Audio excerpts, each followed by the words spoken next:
Salut à tous et bienvenue dans cette édition de votre magazine culturel Les Grandes Lignes. Dans ce numéro, une invitation à voir cette exposition unique au Codan Art Center, la rétrospective Max Boullé, Entre lignes et lumières. Suivez la ligne.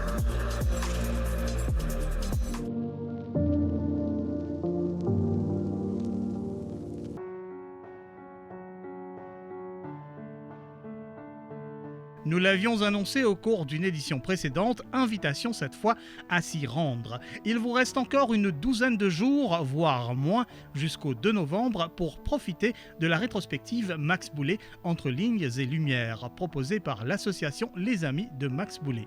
Le point focal de cette rétrospective est bien sûr l'exposition rassemblant une soixantaine de tableaux de ce maître du XXe siècle au Codan Art Center. L'entrée est libre et gratuite.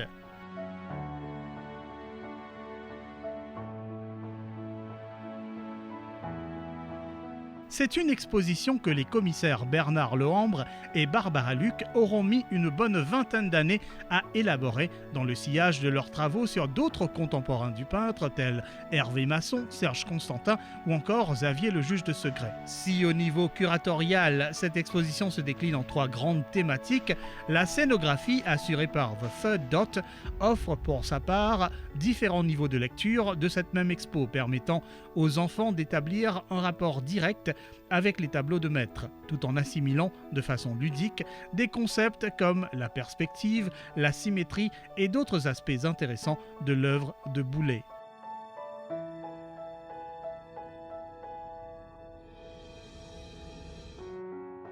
Pour moi, cette exposition est un jalon dans l'histoire de l'art de Maurice du XXe siècle entre deux grands artistes. Le premier fut Xavier le Juge de Segret, qui est né 20 ans avant Max Boullé, et le second c'est Hervé Masson qui est venu au monde 20 ans après Max Boullé. Et notre ami Max se trouve au milieu de ces deux artistes, entre une tradition et une modernité.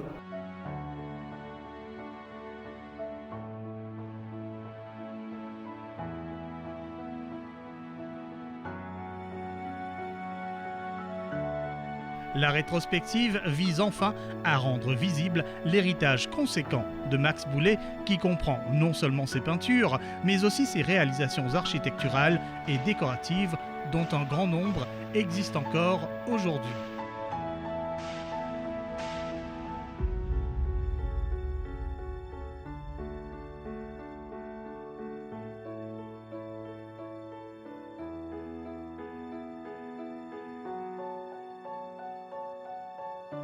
Le but de cette rétrospective, c'est effectivement de révéler au public mauricien, d'une part, ce peintre, et d'autre part, cet architecte, car Boullé a été aussi un architecte. Et là, il y a un paradoxe extraordinaire, c'est que quand on regarde les bâtiments et qu'on s'adresse au public qui passe devant ces bâtiments, vous demandez qui a fait ce bâtiment. Et les gens ne savent pas. Par contre, j'étais en face du Montmartre et je posais la même question et après j'essayais de leur souffler un peu. Je disais, mais il n'y a pas un architecte qui s'appelait Max Boullé? Et les gens spontanément se tournaient en direction de la galerie qui fut jadis la galerie Max Boullé de l'autre côté de la rue. Donc, les gens connaissent le nom de l'artiste, ne savent pas à quoi l'attribuer et ignorent par contre le nom de tous les bâtiments qu'il a pu construire, notamment dans l'entre-deux-guerres, dont il a été un immense bâtisseur et qui a enrichi le patrimoine architectural de l'île d'une façon considérable.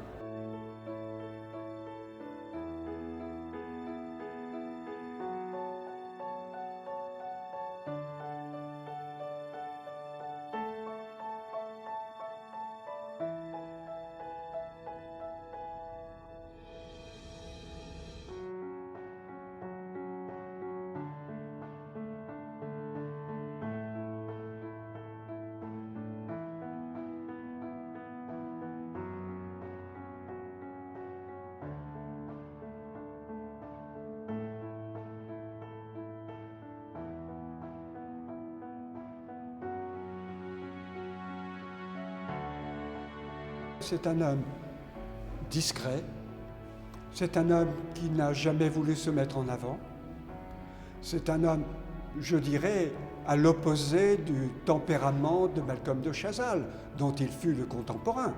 Vous savez, il y a 3 ans d'écart entre les deux hommes. Non, il avait une vision du monde très chrétienne, très modeste. Il se vivait sans doute beaucoup plus comme un artisan que comme un artiste révolutionnaire, voulant révolutionner l'art de la peinture de son époque. Et cela pour les raisons suivantes. D'une part, en 1920, il a 20 ans et il se rend en France pour étudier les beaux-arts.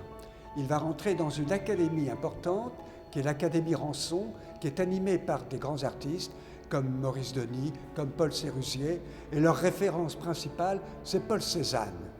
Et notre ami, là, va étudier la palette de Sérusier, qui est constituée de 2 courants.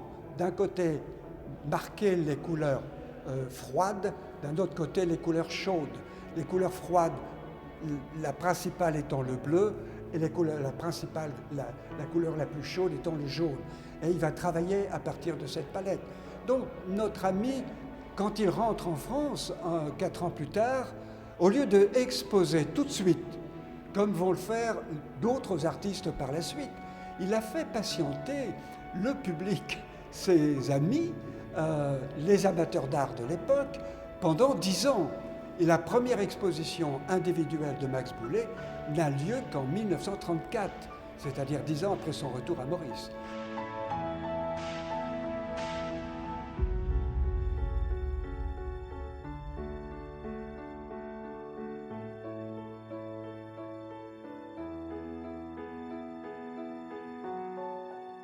Quand il rentre à Maurice, la situation économique a beaucoup changé. Il a besoin de travailler et il trouve de l'emploi tout de suite dans une firme de construction qui, à l'époque, s'appelait la firme Halle, Genève, Langlois. Et pour cette firme, il va dessiner quantité de bâtiments industriels, quantité d'églises, et tout cela à partir de ce qu'il a appris dans cet enseignement à l'Académie Ranson, de l'usage de matériaux nouveaux comme le béton. Car en 1920, quand il arrive en France, il trouve une France en reconstruction. Les désastres de la guerre 14-18 ont ravagé l'Est et le Nord de la France, et dans les académies parisiennes et autres, à l'École des Beaux-Arts également, mais aussi dans les cabinets d'architecture, la grande question est la suivante: faut-il reconstruire à l'identique ou bien utiliser des matériaux nouveaux? Quand il arrive à Maurice, il arrive quelques semaines après un cyclone, le cyclone de janvier 1924. Et là, le débat a également commencé dans la presse de l'époque, dans le Radical et le Mauricien, où il est question de s'interroger et de dire quand allons-nous construire en solide. Notre ami arrive d'Europe avec dans son bagage la solution, c'est le béton.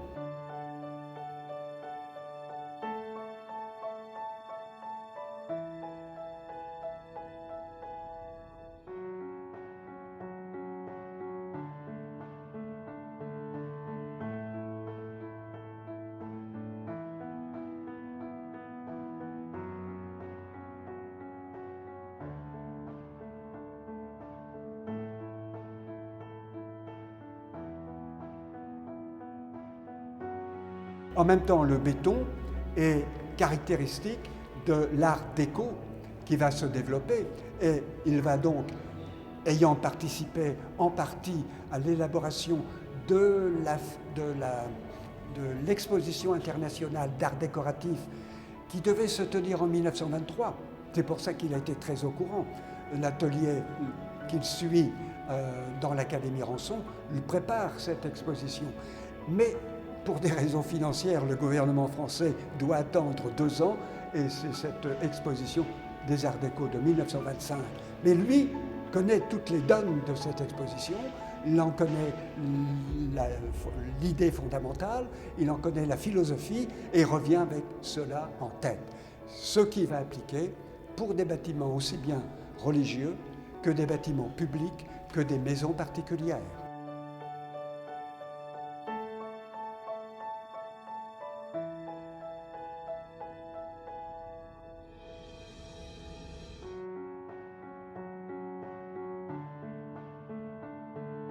La première grosse commande qu'il reçoit, c'est en 1928, celle de refaire le collège Saint-Joseph, qu'il va entièrement redessiner, qu'il va entièrement faire construire en béton, et ensuite la chapelle Saint-Joseph qui est attenante.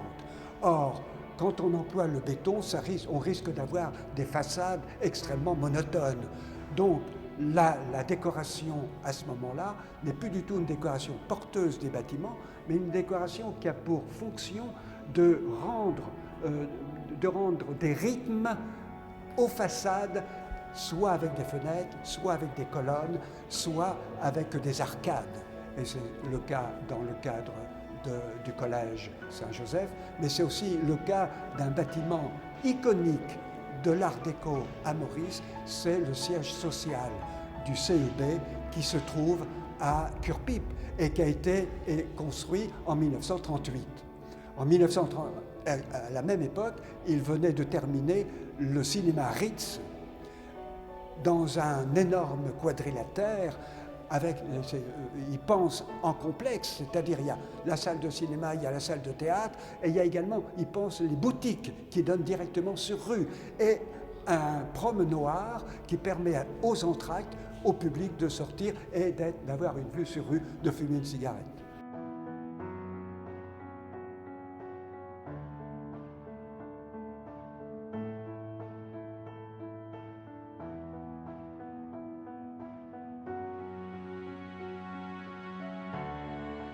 On a d'abord, Barbara et moi, pris connaissance des tableaux qu'on rencontrait chez les collectionneurs.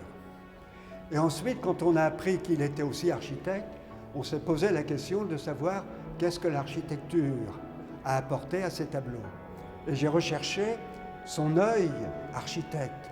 Et là, je l'ai retrouvé dans certains tableaux, notamment dans le fait que son œil cherche toujours comme motif, comme prétexte d'un travail de peint, d'un travail pictural, des accumulations. Ce sont des accumulations minérales, comme les roches. Ce sont des accumulations végétales. Et là, il recherche les architectures végétales qui se trouvent dans la nature. Ce sont des architectures humaines quand il travaille sur les marchés, par exemple de Port-Louis ou d'autres cités de l'île Maurice.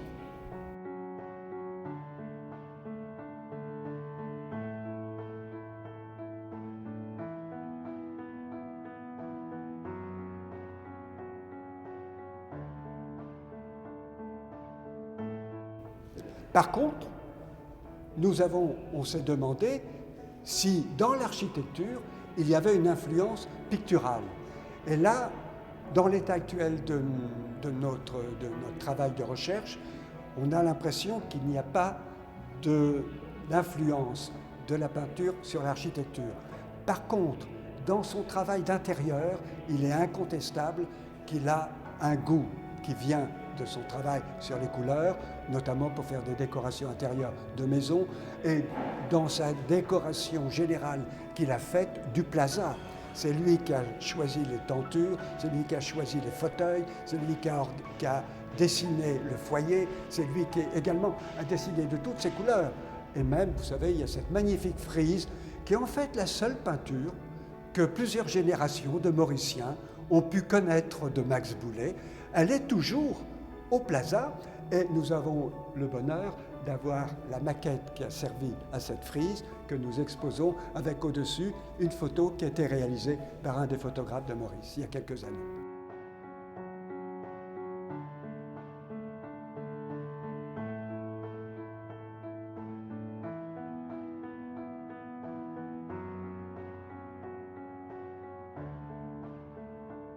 Nous avons pensé cette exposition thématiquement. Et pour cela, 3 thèmes principaux qui nous ont frappés dans la connaissance que nous avons des œuvres de Max Boullé. C'est d'abord la mer, ensuite la nature, enfin la ville. Et au sein de chacun de ces thèmes, eh bien, il y a des sous-thèmes. Pour la mer, il y a le littoral, les ports et les activités humaines sous la forme de tableaux de genre et non plus de paysages. De même pour la nature, de même pour la vie. Ici, nous sommes dans la région thématique de la ville, la région urbaine, où nous avons en face, derrière moi, des tableaux représentant la ville, l'URPS. Et l'URPS, pour notre ami Max Boullé, c'était naturellement Port-Louis. Bien sûr, il est passé à Marseille, il est passé à Rome lors de visites qu'il a rendues à ses enfants. Mais l'essentiel de ce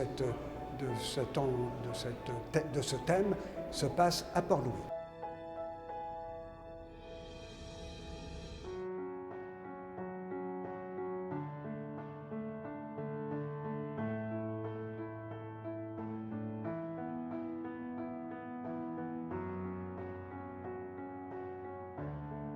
Quels sont ces sujets finalement qui dictent sa palette, ou bien on a plutôt l'impression qu'il interprétait les couleurs des sujets à lui par rapport à sa palette distincte? La palette de Max Boullé est une palette qu'il a vraiment constituée dès qu'il s'est consacré à la peinture à l'huile, c'est-à-dire à partir des années 30. Auparavant, ce jeune garçon qui était Max, faisait des aquarelles et des gouaches. Mais dès les années 30, il abandonne la gouache et l'aquarelle pratiquement pour se consacrer à la peinture à l'huile. Et là, sa fréquentation de l'Académie Ranson lui a enseigné d'utiliser des couleurs plutôt terreuses, des ocres, de jouer sur les contrastes entre des couleurs froides et des couleurs chaudes, et que l'on retrouve, que ce soit sur les littoraux, sur les peintures terrestres, que dans les peintures urbaines. Vous avez surtout, ce qui est une caractéristique de cet artiste, c'est toujours le point de vue. Le point de vue de l'artiste, dites-vous en face du tableau, où était-il quand il a fait ce tableau? Il était sur une hauteur et la vue est plongeante. Quelquefois, c'est l'inverse. La vue est en contre-plongée. Et le tableau que nous avons utilisé pour mettre sur le catalogue représente les deux points de vue.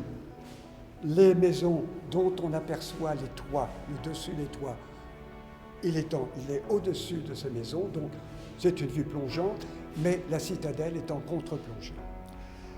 Ce que je peux vous faire remarquer, c'est qu'effectivement, la palette reste la même que celle des années 30.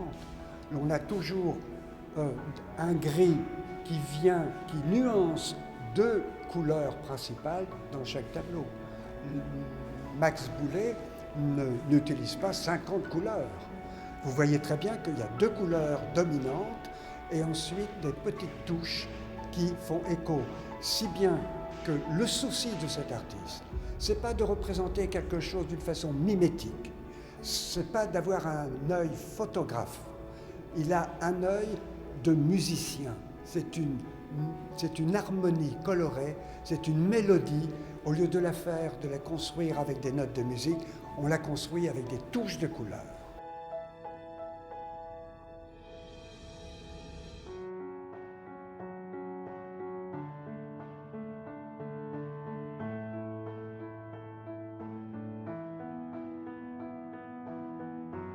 Et vous pouvez examiner les tableaux. Une couleur est utilisée si elle a son écho quelque part dans le tableau. Je comprends aussi que le grand défi de cette rétrospective est de donner la visibilité à justement ce travail monumental, mais à une jeune génération, voilà, qui a entendu parler du nom de Max Boullé, qui n'a jamais vu, mais en même temps une génération contemporaine de 2021. Alors, selon vos observations jusqu'à maintenant, quel est un peu finalement le ressenti des contemporains par rapport à cette peinture qui date quand même, mais est-ce qu'elle parle toujours à son public? Je pense, et depuis une semaine, nous recevons des visites quotidiennes et un flux constant de visiteurs, que ces tableaux leur parlent immédiatement. Il y a une familiarité des lieux, bien sûr, parce que le peintre a, comme Cézanne avec sa victoire, sa montagne Sainte-Victoire, autour de laquelle il a tourné, peint et repeint et repeint, Max Boullay s'était forcé d'aller dans son île, de chercher des endroits qui correspondaient à son œil architecte dont je parlais tout à l'heure, mais ces endroits, les gens le reconnaissent. Donc il y a déjà une familiarité du lieu. Ensuite, ce qui est important pour tous ceux qui touchent un peu à la peinture, il y a une application. Et là, c'est la leçon du peintre qui est donnée à la génération actuelle. Je pense, puisqu'elle ne bénéficie pas... Si, il y a le MGI maintenant. Mais auparavant, longtemps, il n'y avait aucun enseignement de l'art. Tandis que l'étude d'un seul tableau de Boullay permet de comprendre pourquoi les tableaux arrivent en si bon état. Ce sont des tableaux qui ont quand même plus de 70 ans, la plupart. Ils arrivent en très bon état parce qu'il a respecté les règles d'application du gras et du maigre. L'on met le maigre en dessous du gras et non pas au-dessus du gras. Parce que quand ça sèche, à ce moment-là, le maigre éclate. Et vous avez des tableaux qui sont morcelés et qui s'écaillent. Voilà. Donc c'est une leçon de peinture aussi pour les jeunes qui s'intéressent à l'art. Ensuite, les points de vue adoptés par cet artiste sont des points de vue que tout homme qui travaille dans le visuel, dans le graphisme, veut connaître, veut apprécier. Et là, je pense que c'est une belle leçon, une belle démonstration qui peut être faite. Vous savez, en France et dans les autres pays, dans les musées, ce ne sont pas des œuvres contemporaines qui viennent d'être faites que l'on montre au public, ce sont des œuvres du passé. Vous pouvez voir des Titiens du pays de la Renaissance et même des tableaux plus anciens. On a toujours à apprendre de ces artistes-là. Je souhaite beaucoup que les enfants puissent venir voir cette exposition, que les enfants puissent choisir un tableau, essayer de le reproduire, s'en inspirer, comme l'ont fait tous les artistes de toutes les époques, s'inspirant des tableaux de leurs ancêtres, de ceux qui ont précédé. Et là, c'est une occasion j'offre, que nous offrons, que la famille Boullay aussi, qui est quand même à l'initiative de cette rétrospective, qui me permet de la montrer. Je souhaite beaucoup que le maximum d'enfants puissent venir en profiter.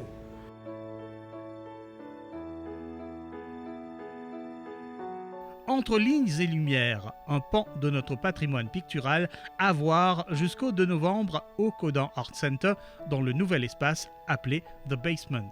L'entrée est libre et gratuite et les heures d'ouverture sont de 10h à 20h. Une occasion unique de faire immersion dans l'esprit de la peinture mauricienne du XXe siècle.